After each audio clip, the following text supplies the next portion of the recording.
Ya.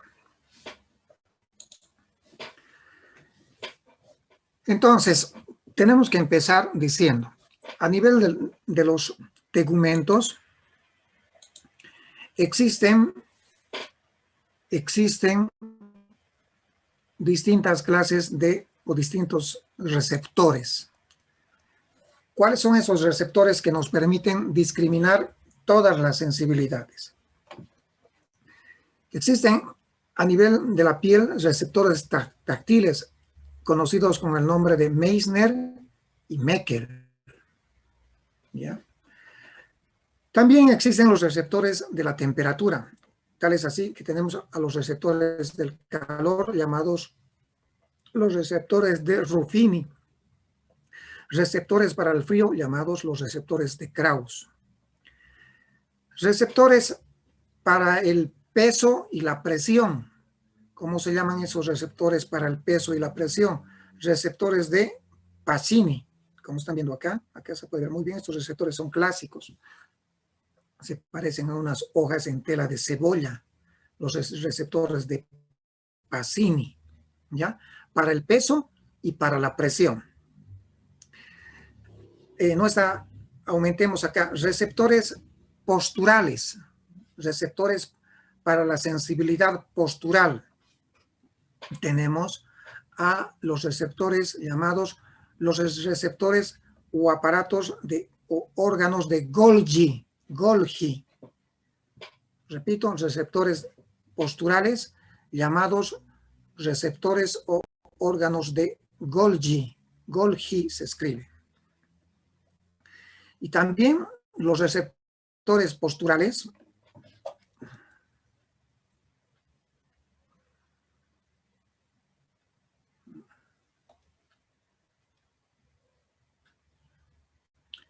aquí entonces voy a aumentar, mejor dicho, receptores posturales, les he dicho, llamados los receptores de Golgi, y también los usos neuromusculares. Los usos neuromusculares son receptores posturales.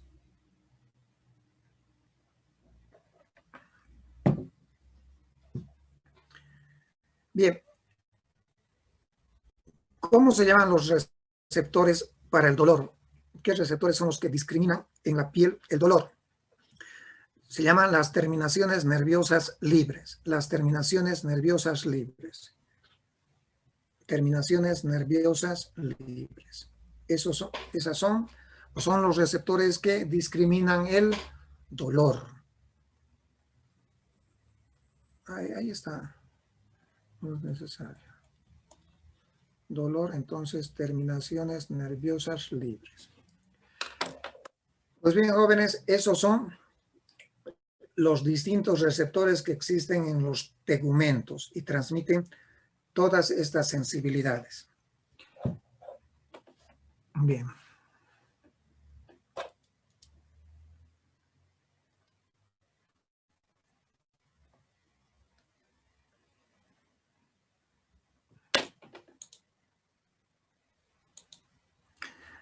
Antes de esto.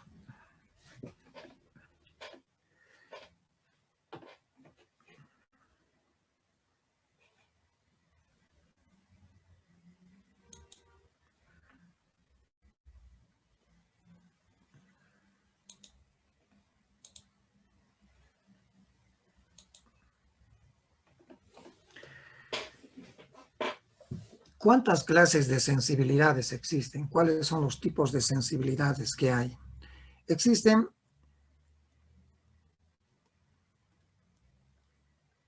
clases de sensibilidad.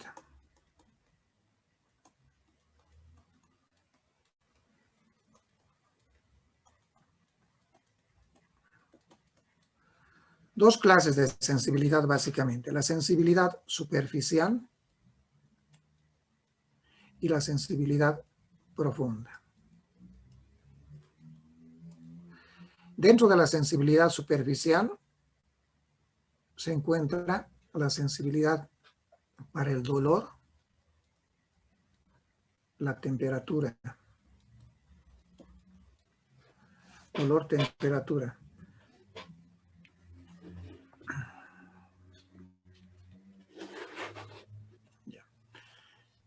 Y dentro de la sensibilidad, dentro de la sensibilidad superficial aumentemos también la sensibilidad táctil. La sensibilidad táctil. Dolor, temperatura y tacto son sensibilidades superficiales. ¿Y qué sensibilidades profundas conocemos? La sensibilidad profunda también se llama la sensibilidad propioceptiva. La sensibilidad profunda también se conoce con el nombre de sensibilidad propioceptiva. ¿Qué clases de sensibilidad profunda o propioceptiva conocemos?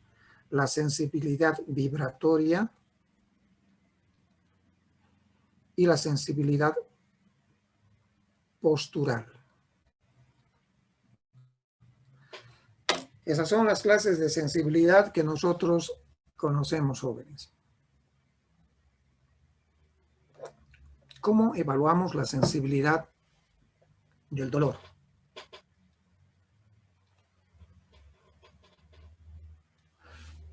¿Cómo evaluamos el dolor? Evaluamos a nivel de las 4 extremidades el dolor.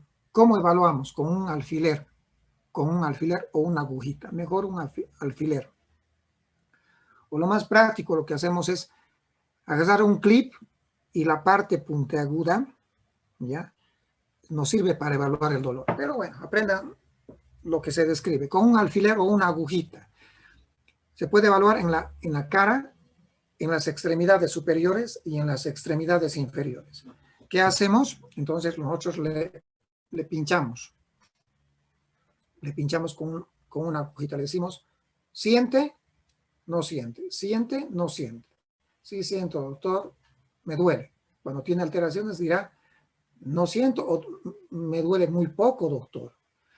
Examinamos la sensibilidad en ambas extremidades, tanto en la extremidad superior izquierda como en la extremidad superior derecha, en ambas extremidades. Pero también evaluamos la sensibilidad en las extremidades inferiores, ¿ya? Pidiendo al paciente si siente, si percibe el dolor. ¿Cómo? A través de un pinchacito con un alfiler o una aguja. Esa es la sensibilidad dolorosa. ¿Cómo evaluamos la sensibilidad térmica? Térmica o temperatura. Térmica o temperatura. En la práctica, muy rara vez evaluamos la sensibilidad térmica, muy rara vez evaluamos la temperatura. ¿Por qué? Porque para ello nosotros necesitamos de unos tubitos de ensayo que contengan ya sea agua fría, agua caliente y agua normal, ¿ya? Agua fría, caliente y agua tibia, como quieran ustedes. Tubitos de ensayo que, como les decimos, en la práctica no lo hacemos porque no disponemos inmediatamente de estos tubitos de ensayo. Pero para que aprendan, lo hacemos con tubitos de ensayo que contengan ya sea agua fría, tibia o caliente. Igual en las 4 extremidades. Lo que sí evaluamos, jóvenes, es esto, el tacto. El tacto. ¿Y cómo evaluamos el tacto? Evaluamos ya sea con nuestra yema de nuestros dedos, diciéndole al paciente, siente, no siente, siente, no siente, siente, no siente. Evaluando siempre en las 4 extremidades. ¿Ya? Tanto en las extremidades superiores como en las extremidades inferiores. Pidiendo al paciente si siente o no el tacto, es decir, la yema de nuestros dedos. También se puede evaluar con una torundita de algodón, con un algodoncito, una torundita, y diciéndole al paciente si percibe o no lo que le tocamos. ¿Le estoy tocando o no? ¿Qué hago? Me está tocando, doctor. Esa es la sensibilidad táctil. ¿Cómo evaluamos la sensibilidad profunda? La sensibilidad profunda, ¿cómo evaluamos?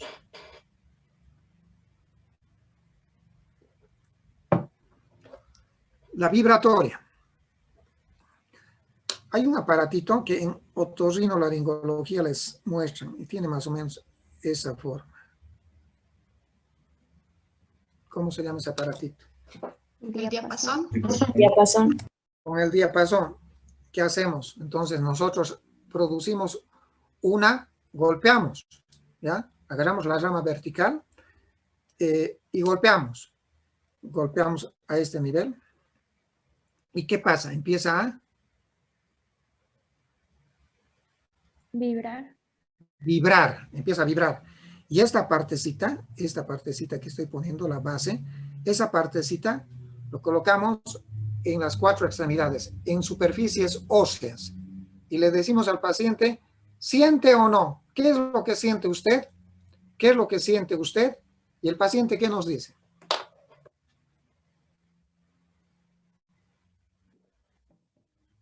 Siento que es como un gusanito, doctor. Es como una electricidad, doctor. Y otros nos describen específicamente diciéndonos, es una vibración lo que estoy sintiendo, doctor. Entonces, la sensibilidad vibratoria la examinamos a través de un diapasón. Y el paciente nos describe que el paciente que está sintiendo un adormecimiento o una vibración. Esa es la sensibilidad vibratoria. Voy a borrarla. Ya, la sensibilidad vibratoria. ¿Y cómo evaluamos la sensibilidad finalmente postural? La sensibilidad postural. ¿Cómo la evaluamos? Postural o posicional. Su nombre dice posición postural. Evaluamos en nuestros dedos, ya sea en los dedos de las manos, ya sea en los dedos de los pies. ¿Qué le decimos al paciente? Le decimos, mire, le decimos, cierre los ojos. El paciente está con los ojos cerrados y nosotros lo que hacemos es doblar el dedo. Doblamos hacia abajo, ¿ya? El paciente, repito, está con los ojos cerrados. Y le decimos, esto es abajo y esto es arriba. Esto es abajo y esto es arriba, doblando las falanges, para que se entienda. Se dobla las falanges. Las falanges. Y se le dice, ¿dónde está el dedito? ¿Dónde está doblado? ¿Hacia arriba o hacia abajo? Y el paciente normalmente nos dirá, hacia abajo. Ahora, hacia arriba. Ahora, hacia abajo. Ahora, hacia arriba. Es decir, a eso se refiere con la sensibilidad postural o posicional, pidiendo al paciente que nos describa si su dedito que nosotros le estamos doblando está hacia abajo o está hacia arriba. Se evalúa en los dedos de las manos o en los dedos de los pies. Sensibilidad postural. Jóvenes, estas son las sensibilidades que sí o sí las exploramos, las tenemos que aprender. Tenemos que aprender estas sensibilidades. Pero estas sensibilidades no se las siente en esos corpúsculos que nosotros hemos descrito. Si no se sientan, se describen, lo discriminamos todas estas sensibilidades. ¿Dónde les he dicho? A nivel del cerebro. Lóbulo temporal. A nivel parietal. En el lóbulo parietal. Lóbulo parietal. En el lóbulo parietal. Un ratito. Ahora sí.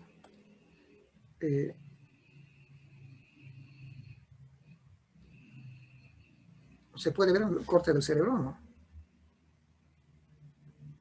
Sí, doctor. Se puede ver un poquito más grande, ¿no?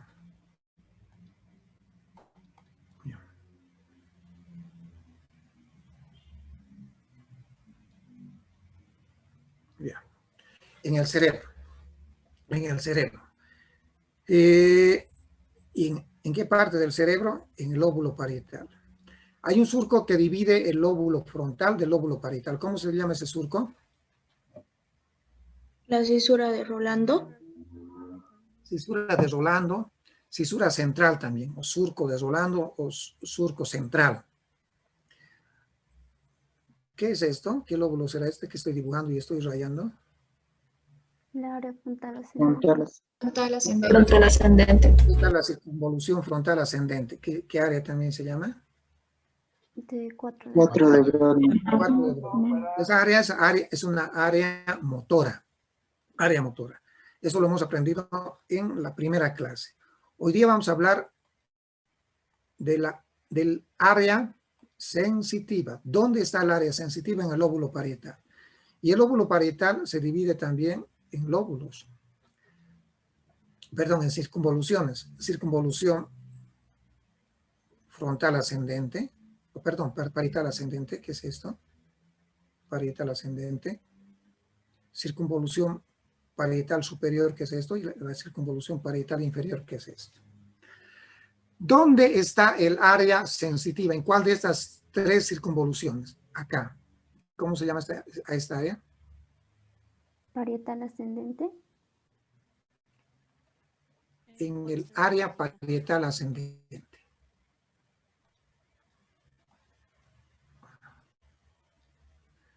Acá. Entonces, el área sensitiva primaria, donde llegan absolutamente todas las sensibilidades, se encuentra en la circunvolución parietal ascendente. También se conoce con el nombre de área 1, 2 y 3 de Brodmann. Área 1, 2 y 3 de Brodmann.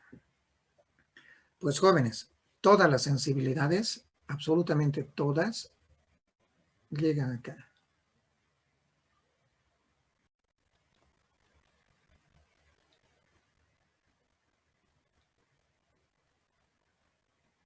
¿Y cómo llegan todas esas sensibilidades? ¿Cómo llegan?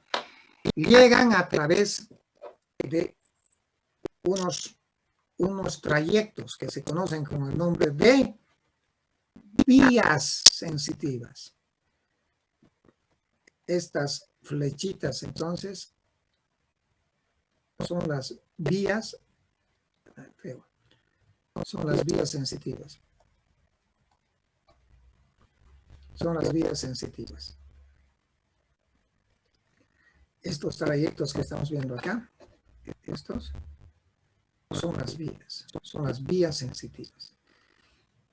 Y eso es lo que vamos a aprender enseguida. ¿Cuál es el trayecto? ¿Cuáles son estas vías que llevan todas estas sensibilidades desde la piel hasta el cerebro, hasta el área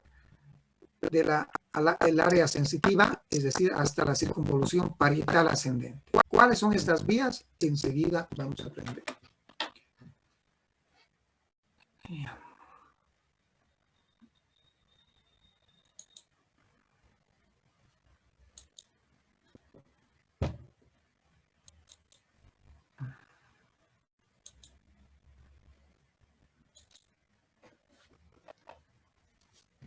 Ya saben.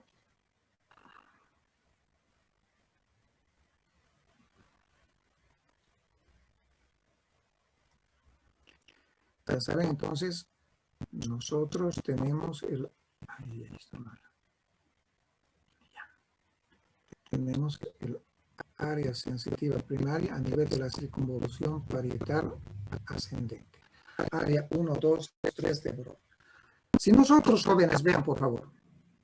Si nosotros, vean, atentos. Es una clase un poco corta, pero tienen que aprender lo básico. Si ustedes no saben interpretar la anatomía, se van a perder en los síndromes sensitivos. Por favor, aprendan. Si nosotros hacemos un corte así del cerebro,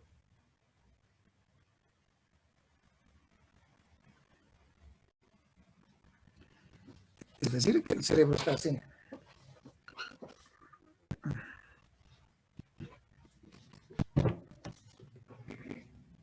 No sé si se está viendo. Así, ¿cierto? Así. Creo que al revés mejor de poco. Si está así, esta es una visión lateral del cerebro. ¿Ya? El área sensitiva primaria, lóbulo parietal, circunvolución parietal ascendente. Si nosotros hacemos véanme, si nosotros hacemos un corte así, a nivel de la circunvolución parietal ascendente, y lo vemos así, ¿cómo se llama ese corte? Coronal. Coronal o frontal, también se llama. ¿Ya? corte coronal o frontal. Y aquí tenemos dos cortes coronales, uno a cada lado, del cerebro. Hemisferio cerebral de un lado, hemisferio cerebral del otro lado. Si nosotros lo vamos a ver de frente, decimos, este es si vemos a un paciente de frente, decimos, este es un hemisferio cerebral y este es el otro hemisferio cerebral. ¿De acuerdo? El cerebro. Dentro del cerebro hay una estructura sensitiva que vamos a hablar enseguida, que se llama el tálamo óptico. El tálamo óptico está representado por estas dos estructuras circulares. Más hacia abajo del tálamo, del cerebro, que se encuentra, jóvenes, ustedes saben, debajo del cerebro. El tronco encéfalo. El tronco cerebral formado por el, ¿qué se llama? Lo que se llama Mesencéfalo. el más abajo.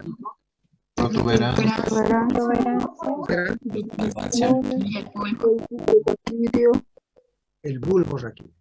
Entonces, el mesencéfalo, la protuberancia no están dibujadas, pero sí está dibujado el bulbo raquídeo. ¿Ya? Y más abajo del bulbo raquídeo, ¿qué será esto? Médula espinal. Médula espinal. Bien. Ahora sí, dibujemos. Aquí hagamos. Las sensibilidades del dolor y de la temperatura, el dolor y la temperatura que se perciben en la piel, ¿qué trayecto van a tener para llegar a la corteza cerebral? ¿A qué circunvolución? Parietal ascendente. A la circunvolución parietal ascendente. ¿Qué trayecto van a tener? ¿Ya? ¿Cuál es esa vía que transmite el dolor y la temperatura? Esta vía que transmite el dolor y la temperatura se conoce con el nombre de vía espinotalámica lateral. La vía espinotalámica lateral.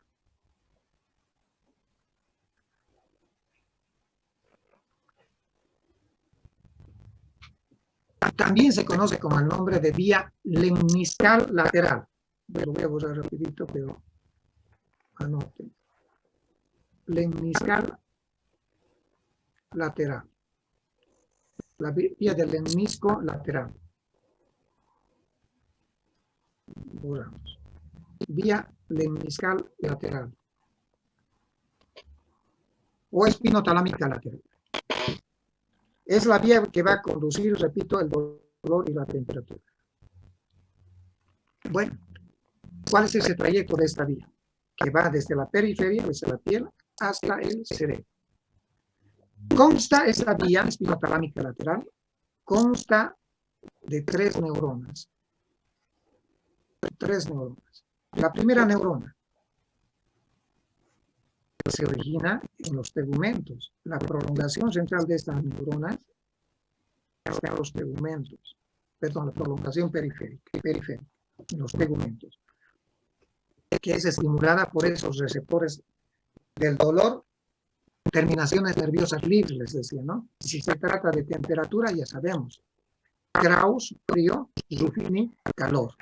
Bueno, estas sensibilidades del dolor y de la temperatura son conducidas por esta primera neurona, cuyo cuerpo neuronal se encuentra ahí, en el ganglio de la raíz posterior. En el ganglio de la raíz posterior. Ganglio de la raíz posterior. Vean. La prolongación central, porque esta es la prolongación periférica, la que va a los tegumentos. La prolongación central de esta neurona, de esta primera neurona sensitiva, miren qué hace.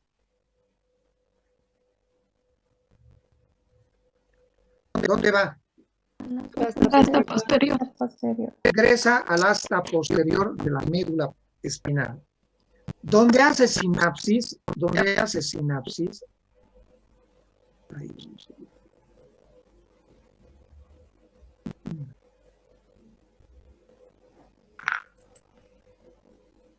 donde hace sinapsis con la segunda neurona.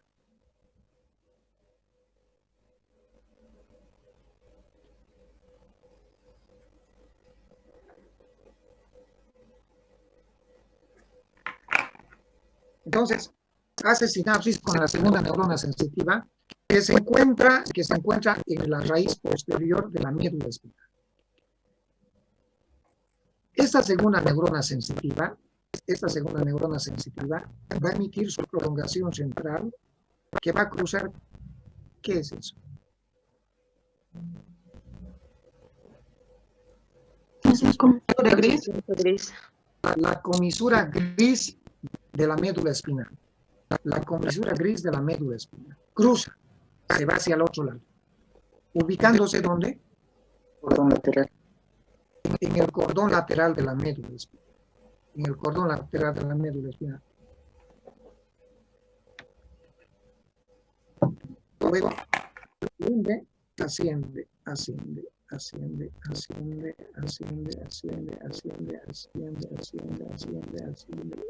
¿Dónde llega? Al tálamo. Al tálamo óptico. ¿Dónde se encuentra qué número de neurona? La tercera. La tercera neurona sensitiva, cuya prolongación central, ¿dónde va a ir a terminar? A la La circunferencia lateral ascendente. A la circunvolución parietal ascendente. Ahí termina. Entonces decimos 3 neuronas. La primera, la periférica, la que va de los tegumentos, entra, se ubica en el cuerpo neuronal, ubicado en el ganglio de la raíz posterior, y va a hacer sinapsis con la segunda neurona sensitiva que se encuentra en la raíz posterior de la médula espinal, raíz posterior. Sustancia gris de la raíz posterior de la médula, cuerno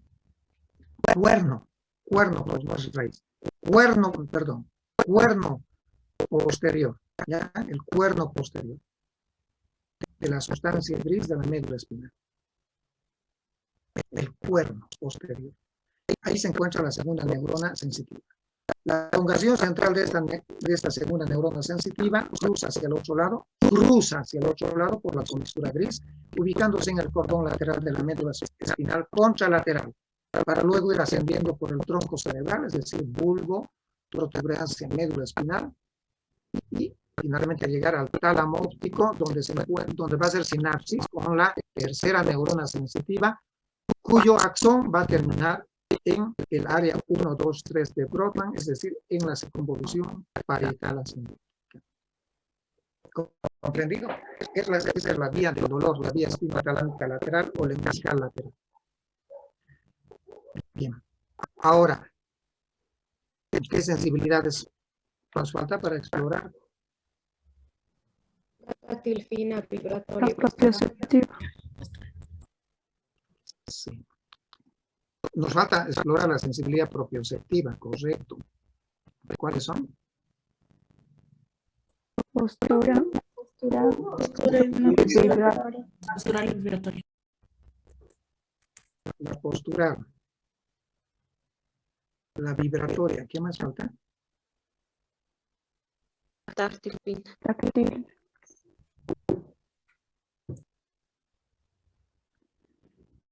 Estas son sensibilidades profundas, no se olviden.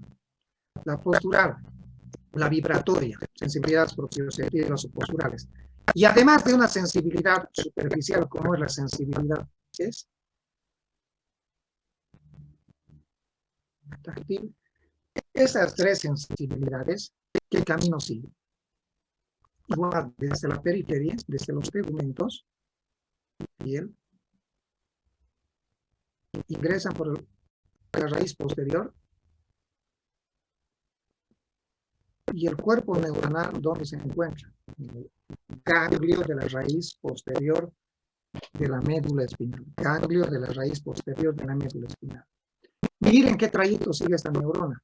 La prolongación central de esta primera neurona sensitiva entra a la médula espinal. ¿Y dónde se ubica? ¿Dónde se ubica, jóvenes? Cordón posterior.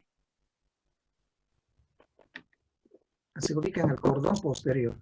No entra al asta, no entra al asta posterior. No entra ese cuerno, no entra al asta posterior. Sino que se ubica en el cordón posterior y directamente va a ir ascendiendo. Asciende. Asciende. ¿Llega a dónde? El bulbo. Llega al bulbo raquídeo. Y en el bulbo raquídeo, jóvenes, hay unos núcleos grises donde se encuentra la segunda neurona sensitiva.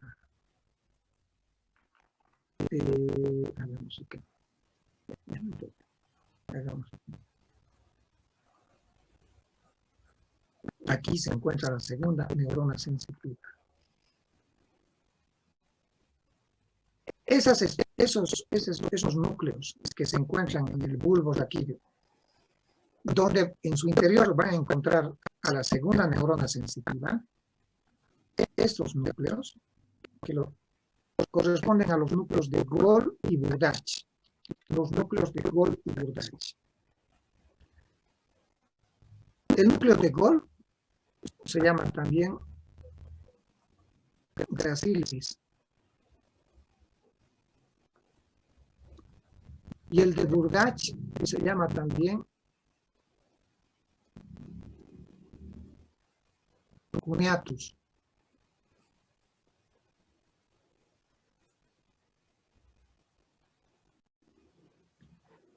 Ya, entonces los núcleos de Gol y Burdach, llamados también núcleos de gracilis o cuneatus. Entonces, en estos núcleos de Gol y Burdach, que voy a borrarlo en este momento, que está representado por ese círculo azul, vean, lo voy a borrar.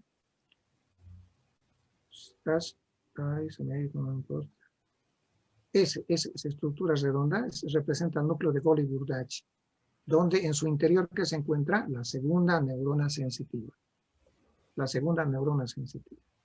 ¿Se comprendió? Sí, doctor. Sí, doctor. Entonces, en los núcleos de Gol y Burdach se encuentran la segunda neurona sensitiva. La segunda neurona sensitiva. Ya. Bien, continuemos. Los axones centrales de esta segunda neurona sensitiva, miren qué va a hacer. ¿Qué hace? Cruzan. Se cruzan hacia el otro lado, se decusan, para luego ascender e irse a ubicar, ¿dónde? El tálamo. En el tálamo óptico, donde va a hacer sinapsis. ¿Con qué número de neurona?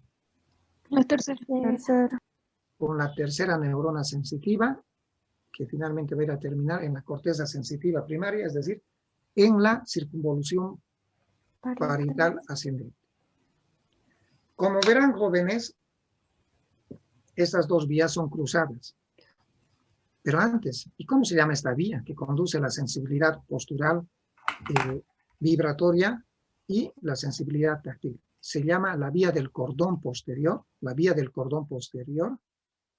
o también se llama la vía lemniscal medial.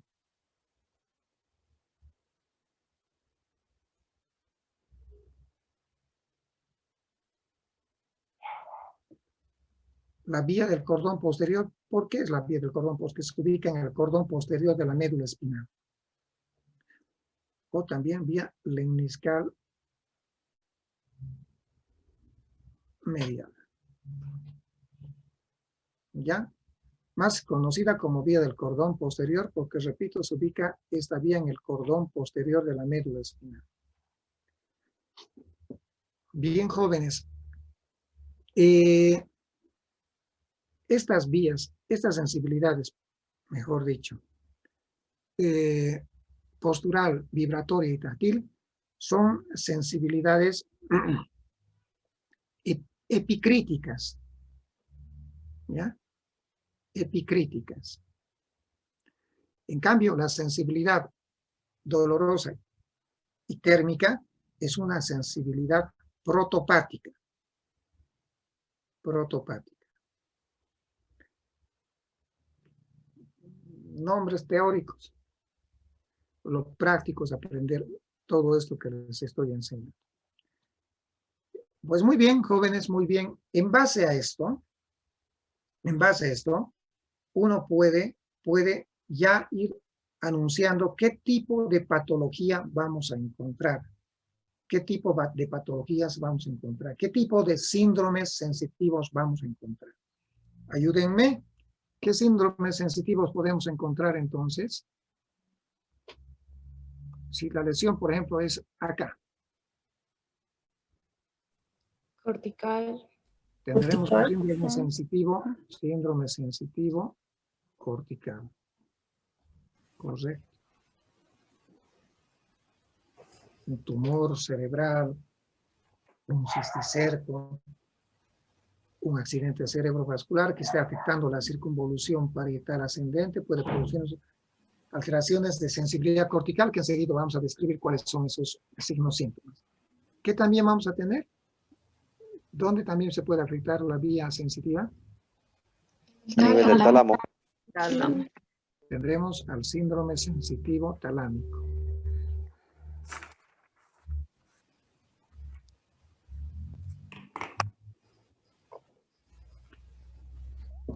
Si la lesión está acá.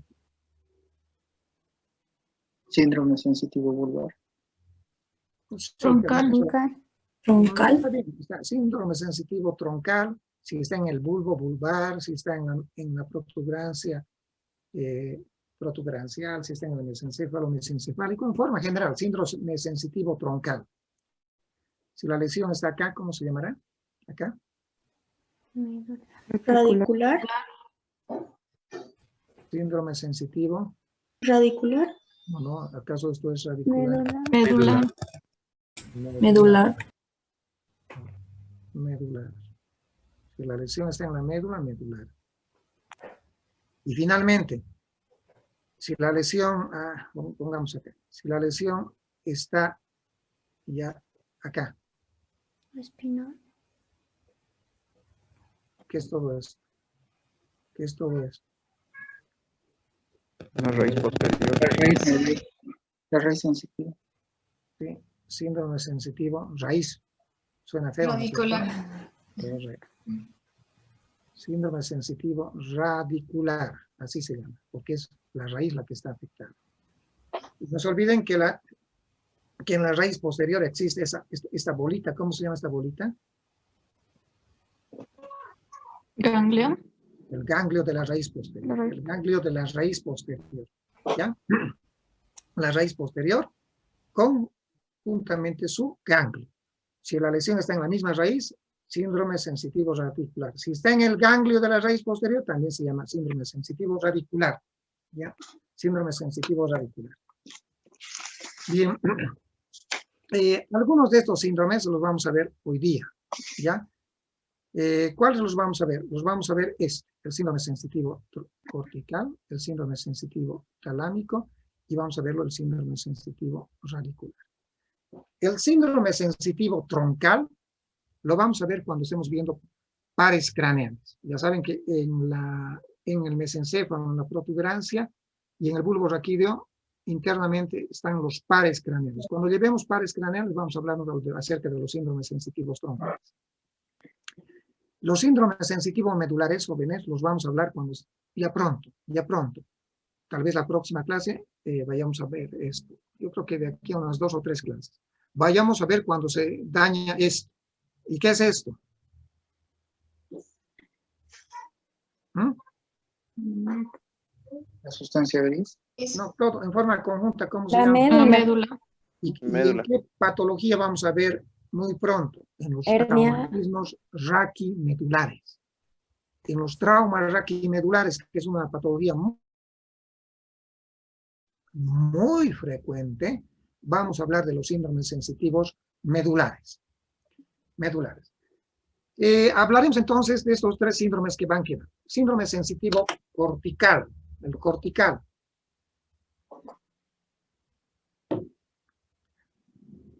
si hay un tumor cerebral, es decir, un cisticérico, cualquier patología que esté ubicado, ¿dónde? En la circunvolución.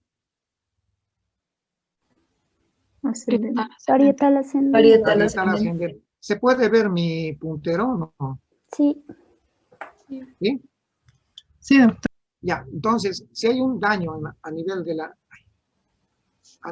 la circunvolución parietal ascendente, ¿qué va a pasar? Síndrome sensitivo cortical. Hay dos clases jóvenes de síndrome sensitivo cortical, ¿ya? Una clase se llama síndrome sensitivo cortical nósico-postural. Aquí no me alcanza el espacio. En su variedad, nósica postural se llama. ¿Qué quiere decir esto? Que este síndrome sensitivo cortical nósico postural quiere decir que cuando hay una lesión, el paciente, ¿qué será? ¿Ipsilateral o contralateralmente tendrá una afectación sensitiva? Contralateral. Contralateral.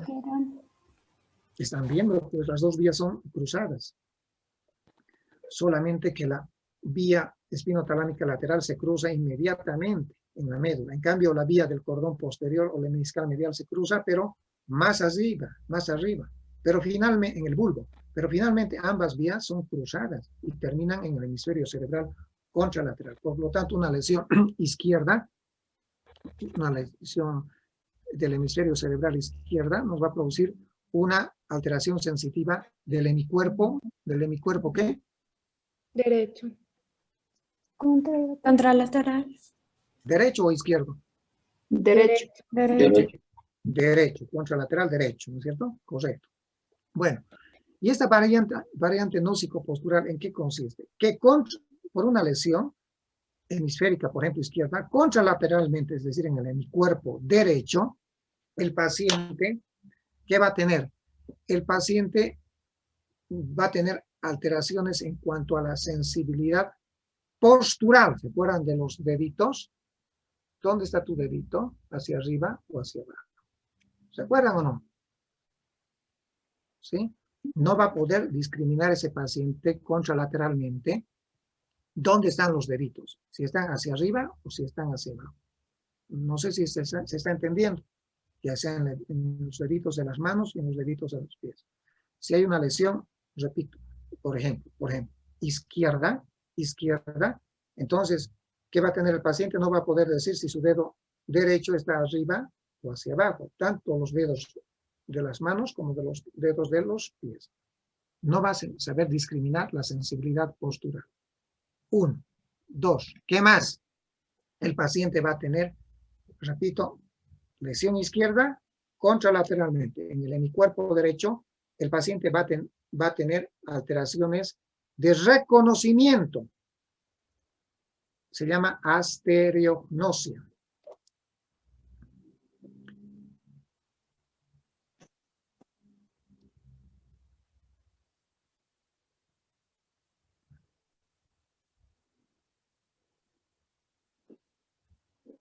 Astereognosia.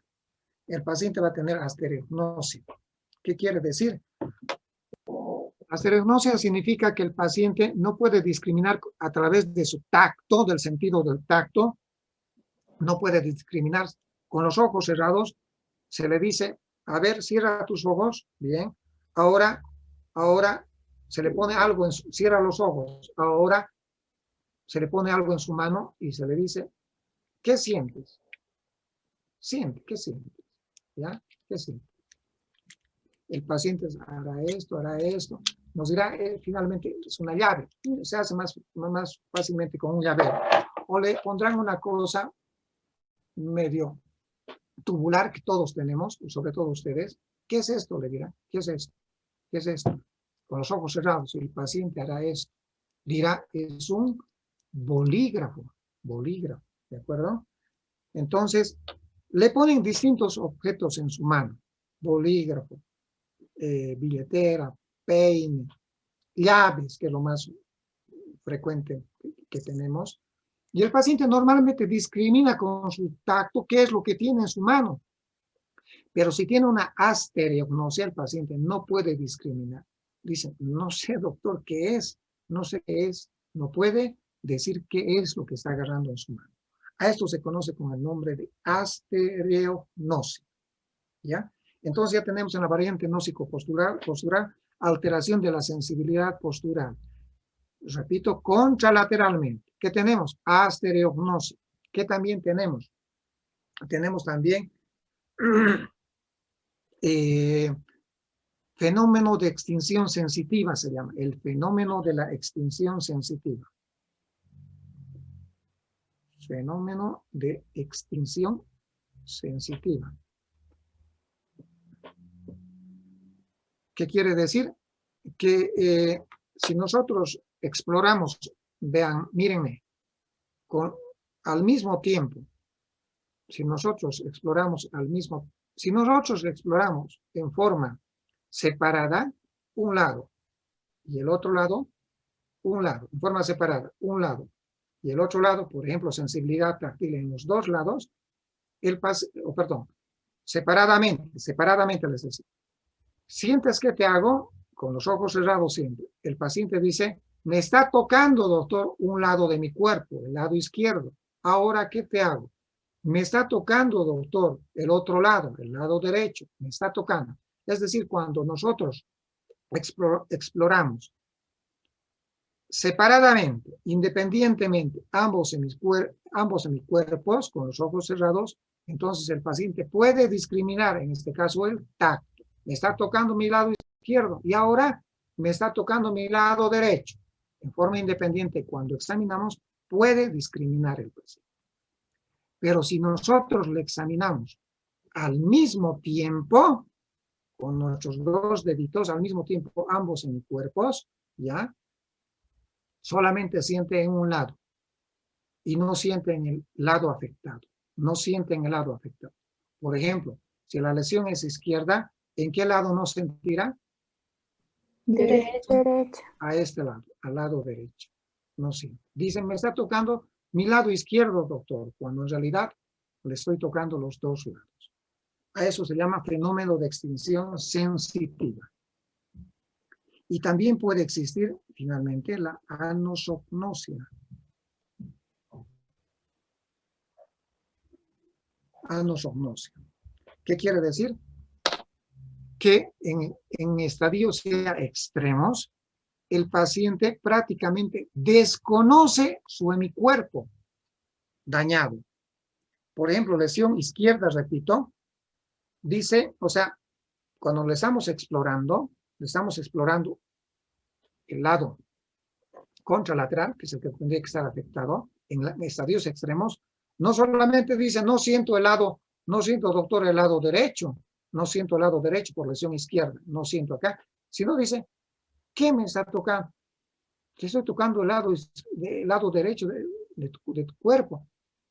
Si no hay nada ahí, doctor, yo no tengo nada, es decir, desconoce la mitad de mi cuerpo contralateral. Se llama anosognosia. Bueno, eso es en cuanto a la variante gnósico-postural. Alteraciones de la sensibilidad postural, astereognosia, fenómenos de extinción sensitiva y la anosognosia. Esa es la variante gnósico-postural. Una clase de sensibilidad sensitiva, de síndrome sensitivo cortical. ¿Cuál es el otro síndrome sensitivo cortical? ¿Cuál es? Vamos a borrar esto.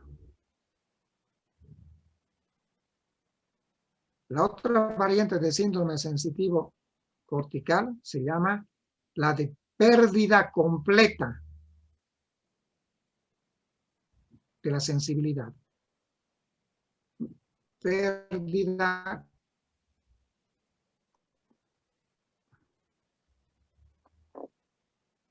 de sensibilidad completa. ¿Qué quiere decir? Que además de tener una alteración gnósico-postural, además de tener un síndrome sensitivo gnósico-postural, ya que lo vamos a abreviar aquí como además de tener una alteración no psicopostural, que también tiene el paciente. El paciente tiene disminución de todas las sensibilidades superficiales. ¿Cuáles son?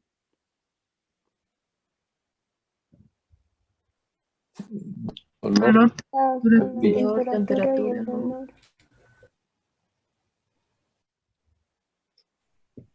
Dolor, temperatura y tacto. Que además de ser no psicopostural, el paciente también en forma contralateral puede tener disminución o ausencia contralateralmente, repito, de dolor, tacto y temperatura. ¿Cómo se llama la disminución de la sensibilidad dolorosa? Hipoalgesia. ¿Cómo se llama la disminución de la sensibilidad táctil? Hipoestesia.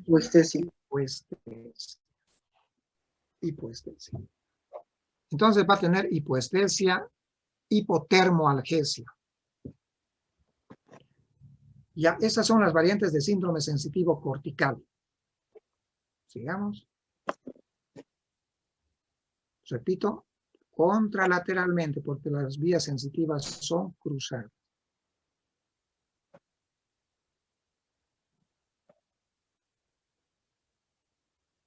Ya. Síndrome sensitivo talámico. El tálamo, jóvenes, es un lugar muy frecuente de daño cerebral, sobre todo de hemorragias cerebrales, los famosos derrames cerebrales. Cuando hablemos de accidentes cerebrovasculares, vamos a ver que el tálamo es una ubicación frecuente de hemorragias intracerebrales. La hipertensión arterial frecuentemente produce una hemorragia en el tálamo óptico. Hay tumores también que se pueden ubicar en el tálamo óptico. ¿Ya? El tálamo óptico es un lugar, repito, que frecuentemente puede ser dañado, es vulnerable. Cuando hay un daño en el tálamo óptico, entonces, ¿qué manifestaciones clínicas vamos a tener? Vamos a tener también al síndrome sensitivo talámico. El síndrome sensitivo talámico se parece al síndrome de pérdida completa, al síndrome sensitivo de pérdida completa. ¿Se está entendiendo o no? ¿Se entiende o no? Sí, doctor. El síndrome sensitivo talámico es idem al síndrome sensitivo de pérdida completa, al síndrome sensitivo cortical de pérdida completa. ¿Ya? Es decir, que el paciente tiene hipoestesia, hipoalgesia, hipotermoalgesia, etcétera, etcétera, además de alteraciones no psicoposturales contralaterales, ¿ya? Pero entonces, y clínicamente, doctor, ¿cómo vamos a hacer la diferencia clínicamente? La diferencia, jóvenes, es que cuando hay un daño en el tálamo, además, ¿qué se va a presentar? Se va a presentar un síndrome clásico que se llama el síndrome de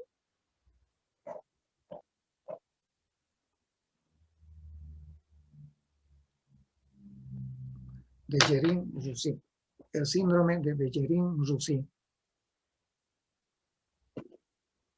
Este síndrome de Dejerin-Roussy se presenta en promedio de 4 a 6 semanas.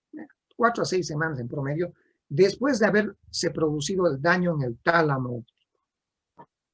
Después de haberse producido el daño en el tálamo óptico, 4 o 6 semanas después aparece este síndrome. ¿Y en qué consiste el síndrome de Dejerin-Roussy? Lesión izquierda, tálamo izquierdo, por ejemplo. Manifestaciones en el lado. ¿Qué lado es? Derecho. Derecho. Brazo, extremidad inferior, derecha. ¿Ya? ¿Qué manifestaciones vamos a tener en el lado derecho? Hipoestesias, hipoalgesias, hipotermoalgesias. ¿Ya? Y el síndrome de Dejerin-Roussy en este lado, donde el paciente tiene disminución de sensibilidad táctil, térmica, dolorosa, después de 4 o 6 semanas, en este lado contralateral, va a tener dolor. Va a quejar y presentar el paciente dolor en el hemicuerpo contralateral. Lesión izquierda, tálamo izquierdo, hemicuerpo derecho, va a tener dolor en el hemicuerpo derecho. Y ese dolor, jóvenes, ese dolor del hemicuerpo derecho, es un dolor intenso, paroxístico. ¿Qué quiere decir intenso, paroxístico? Quiere decir que viene intensamente y rápidamente se va. Es un dolor que viene, ¡ay! ¿Qué pasa? Me duele este lado, me está doliendo la mitad de mi cuerpo. Le duele la mitad de su cuerpo, ¿ya? Pero ese dolor dura segundos a minutos y se va. Pero se presenta a lo largo del día varias veces. Es un dolor, por eso se llama paroxístico. Es un dolor que viene y se va varias veces en el día. Ese es el síndrome de Dejerine-Roussy. Es un síndrome característico del síndrome sensitivo talar. ¿Ya? ¿Qué más nos falta, jóvenes? Porque el troncal y el medular lo vamos a ver en una clase siguiente. Radicular. El radicular. Y aquí, lo que decía, aquí la raíz posterior puede ser dañada. Como decía uno de sus compañeros, han escuchado hablar de las hernias de disco. Las hernias de disco pueden dañar la raíz posterior. Y por eso el paciente, ¿qué tiene? Las hernias de disco producen ciáticas, lumbociáticas, porque se está apretando la raíz posterior. Esta raícita se puede apretar por una hernia de disco. ¿Ya? Y el paciente tiene un dolor radicular, un síndrome sensitivo radicular. Tiene ciática. ¿Ya? Y esta raícita también, ¿por qué se puede afectar? Este es el ganglio de la raíz posterior. Todos nosotros, jóvenes, todos nosotros tenemos en el ganglio de la raíz posterior alojado un virus. ¿Qué virus es? El de la varicela. Varicela zoster. Todos ¿Del ustedes, herpes zóster? ustedes, yo, tenemos alojados, todos los seres humanos, el virus de la varicela zoster. ¿Ya? El virus de la varicela zoster, que lo hemos adquirido en nuestra infancia. Ese virus no muere. Ese virus queda en estado latente, en estado latente. Y cuando una persona, Puede hacer el baile del... cuando una persona tiene disminución de su sistema inmunitario, sobre todo personas mayores que están estresadas, preocupadas, ¿ya? Este virus en personas que bajan su sistema inmunitario, inmunodeprimidos, ¿ya? Este virus que está en estado latente se activa. Pero ya no va a producir varicela, sino que va a producir Herpes. herpes. Y el herpes nos va a producir un dolor también radicular. Radicular que va a presentarse según qué raíz está dañada. Por ejemplo, puede ser una raíz que sea a nivel de la tetilla, aparecer lesiones, ampollas, costras a nivel de la tetilla, en cinturón, que van de adelante hacia atrás. ¿Qué raíz es de la tetilla? La raíz dorsal 5, ¿ya? Puede ser una raíz que esté más o menos a nivel del ombligo, siempre en cinturón, siempre un solo hemicuerpo, en cinturón, ¿ya? Si hay vesículas, costras alrededor, ampollitas alrededor del ombligo, ¿qué raíz? Raíz de 10, decimos. Es decir, que las manifestaciones van a depender de qué raíz sea la afectada. No es interesante, o no es importante, mejor dicho, en este momento, que sepan las distintas raíces. Entonces, viene el herpes, vienen las ampollas, vienen las vesículas, vienen las costras en ese lugar de la raíz. Y después de un promedio de 2 a 4 semanas, se va a desencadenar o se va a presentar un dolor terrible, jóvenes. Es un dolor también paroxístico.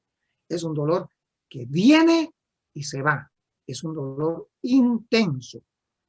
Desaparecen las vesículas, desaparecen las ampollas, desaparecen las costras y viene el dolor en ese trayecto.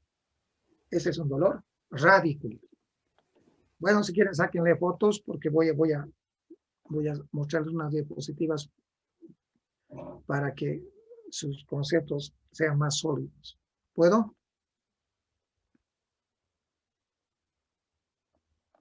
Ya, pues hablen, ¿puedo o no? Sí, doctor. Sí, doctor. Estas vías lo vamos a hablar cuando estemos hablando de los traumatismos raquimedulares jóvenes. Cuando estemos viendo lesiones en las médulas, vamos a volver a hablar de estas dos vías sensitivas. Es muy interesante. Bueno, entonces vamos a...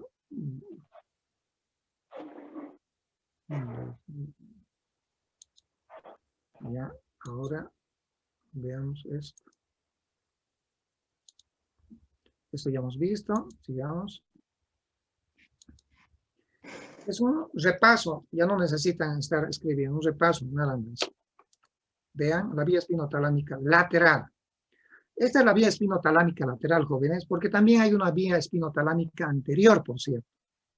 Ya, que no les he enseñado porque no es tan importante, pero sepan que hay una vía espinotalámica anterior que conduce el peso, la presión y el tacto grosero, el tacto no discriminativo. Entonces, anoten, la vía espinotalámica anterior, que no en la práctica no solemos examinarla, sí tiene su importancia desde el punto de vista teórico. ¿Por qué? Porque esa vía espinotalámica anterior, ¿qué conduce? Conduce, repito, peso, presión y el tacto no discriminativo, o llamado también tacto grosero o tacto grueso. Esa es la vía que conduce la vía espinotalámica anterior. Anterior. La vía que es la más importante, la que les he enseñado, es esta vía. Se llama vía espinotalámica lateral.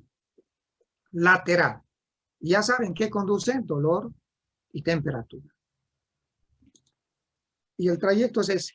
Primera neurona, desde los tegumentos, su cuerpo neuronal en el ganglio de la raíz posterior, su prolongación central, ingresa al asta posterior, donde se encuentra ¿qué número de neurona? La segunda neurona, que cruza la comisura gris, cordón lateral de la médula espinal, tronco cerebral, y llega al tálamo óptico, donde se encuentra finalmente ¿qué número de neurona? La tercera neurona sensitiva, que va a ir a terminar en Circunvolución parietal. circunvolución parietal ascendente. Vía espinotalámica lateral.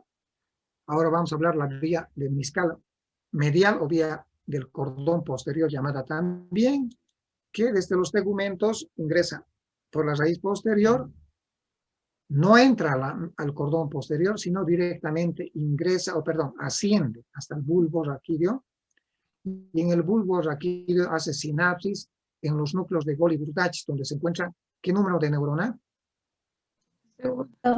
Segunda. La segunda neurona. Y la segunda neurona cruza hacia el lado contralateral del bulbo raquídeo para hacer sinapsis con la tercera neurona sensitiva ubicada a nivel del tálamo óptico, y de ahí la tercera neurona va a ir a terminar en la circunvolución parietal ascendente.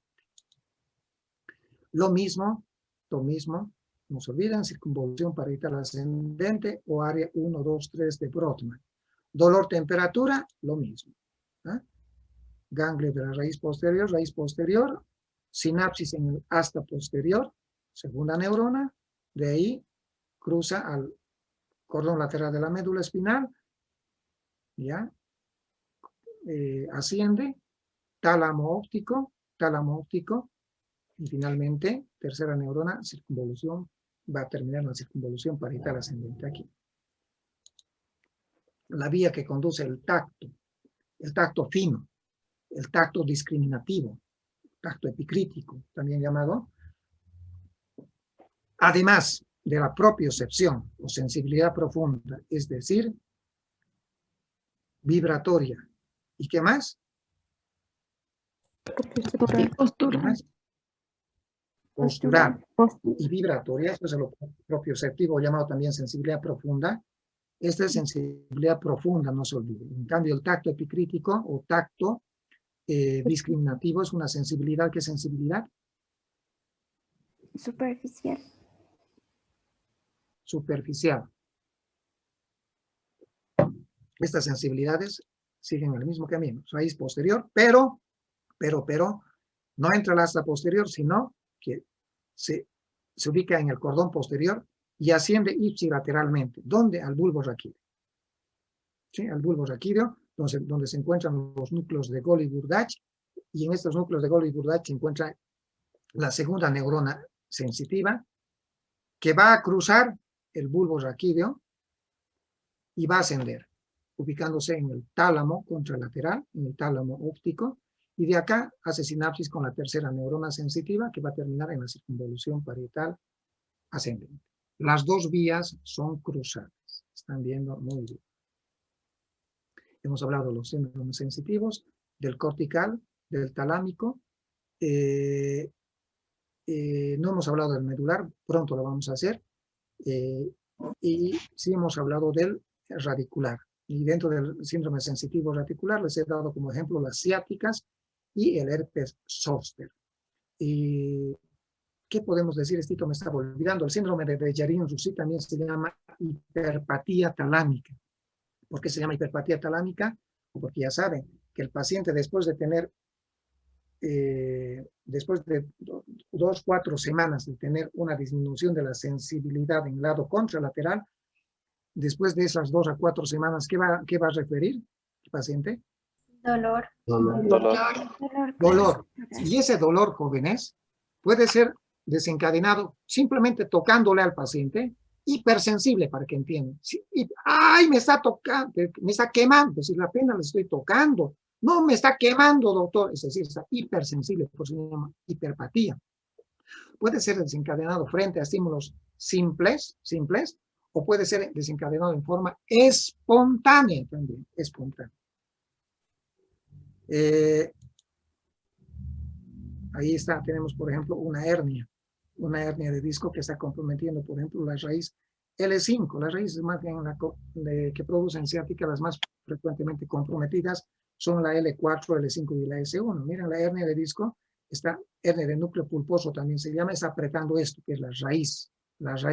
¿Y qué va a tener? Aquí se ve mejor. ¿Ya?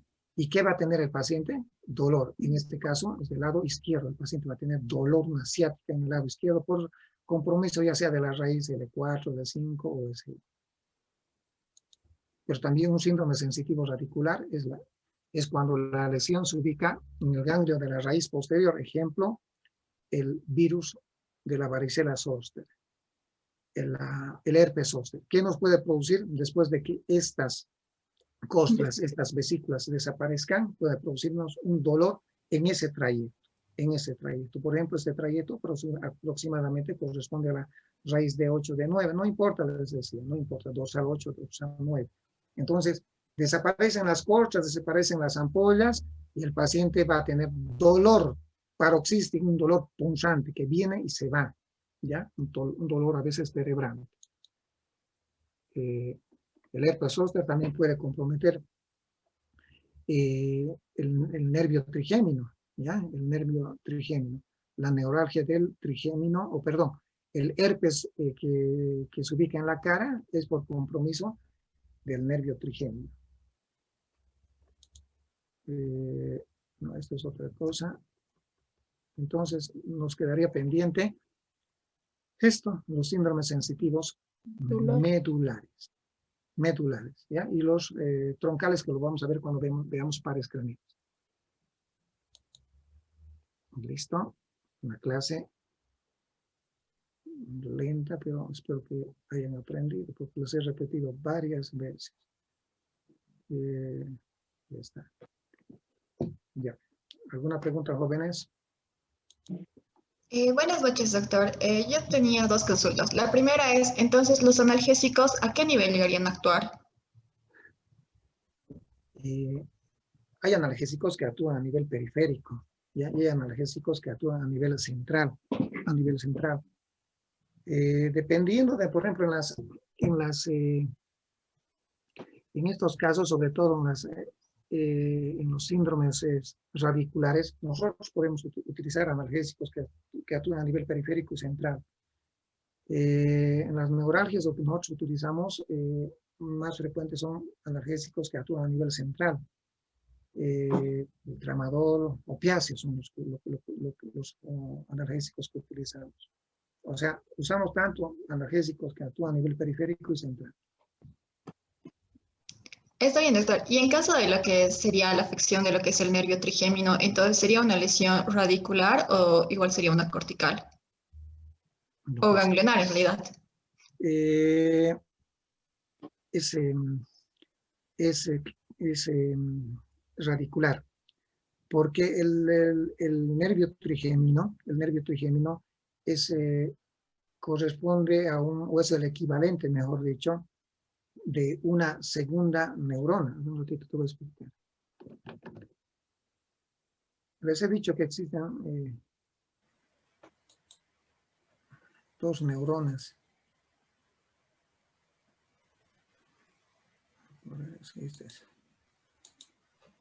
Ya. Es que no he compartido un cachito.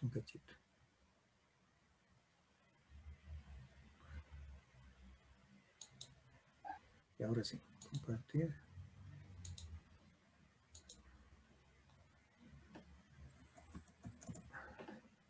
Eso es.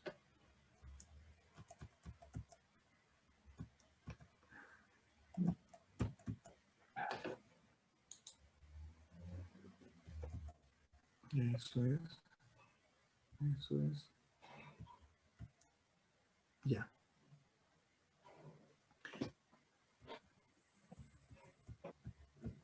Aquí está mejor. Nosotros tenemos dos raíces, les decía, ¿no es cierto? Motoras, cuando hablamos de la motricidad. En este caso, en cuanto al trigémino, también tenemos dos raíces. Una es que va de la corteza cerebral al núcleo del quinto par craneal. El núcleo del quinto par craneal está en la protuberancia. Es decir que el núcleo del quinto par ya sería una segunda neurona, ¿ya? Corresponde a una segunda neurona. Y esta segunda neurona se va a hacer periférica. Es decir, que con eso te estoy queriendo decir que la neuralgia del trigémino es un dolor de tipo de segunda neurona sensitiva. Es decir, es un dolor no central, no de acá, no que va de la corteza cerebral. Pero sí es un dolor que parte acá de los núcleos y de la misma raíz del nervio. No sé si me has entendido. Sí, doctor. Gracias. ¿Algo más, jóvenes? Doctor, buenas noches. Tenía una pregunta con respecto al síndrome sensitivo cortical. ¿Cuándo puede producirse un sensitivo no psicopostural y cuándo uno de pérdida completa? No hay una regla. A veces se presentan los de pérdida completa y a veces se presenta, lo que más se presenta es el de pérdida completa, pero algunas veces solamente se presentan el de no psicopostural. No hay una regla, no se sabe cuándo se va a presentar uno o el otro. Por eso hay dos variantes. Gracias. ¿Algo más? Ya, nada más, jóvenes. Entonces nos vemos el próximo martes. Espero que les haya sido de utilidad esta clase. Que sí no saben estas dos vías sensitivas, están perdidos en trauma raquimedular. Les voy a hacer un repaso antes de hablar de trauma raquimedular, pero tienen que aprender. ¿De acuerdo? Vamos. Hasta luego, doctor. Hasta luego, doctor. Gracias. Hasta luego, doctor. Hasta luego. Hasta luego.